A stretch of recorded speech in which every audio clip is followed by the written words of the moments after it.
kasi nagpunta rito si Kia? Anong pakay niya rito? Ha? Tsaka bakit sila nag-away ni Joaquin? Ay naku ate, isa pa yan si Doña Digna. Pinagbibintangan kayo na Kia dun sa nangyari sa amin kanina. Oo nga, Tinay. Okay ka lang ba? Kailangan natin pumasok ulit. Bakit pa? Wala lang. Nag-aalala kasi ako kay Juanita eh. Feeling ko, kailangan natin sila mapag-ayos. Di ba, Juanita? Juanita! Tara, umuwi na lang tayo. Ma, aminin mo nga sa akin, may kinalaman ka ba sa nangyari?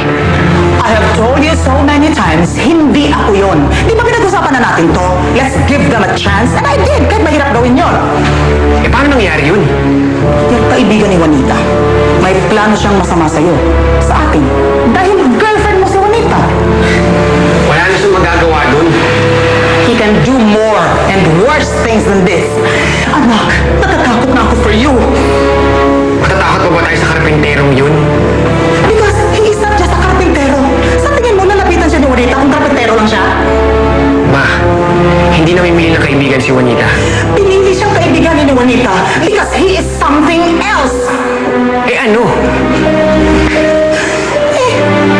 Isa siyang duwende.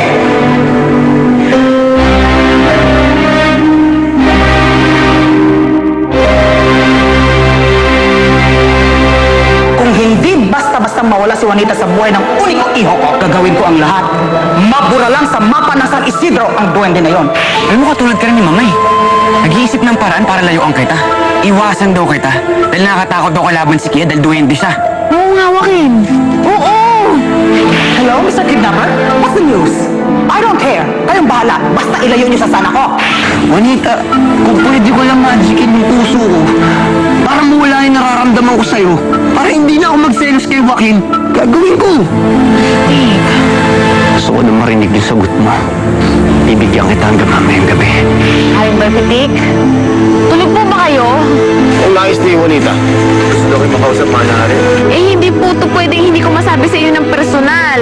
Kailangan makasiguro ako na susunod kayo sa kasunduan. Lalabas kayo, mahal na Ari? Tagal ko nang hinihintay ang balitang ito. Gusto ko maipakita sa kanila. Tutupad tayo sa usapan. Anong mensahe mo, Tagalupa? Babalik na po sila Kitik. Ang programang ito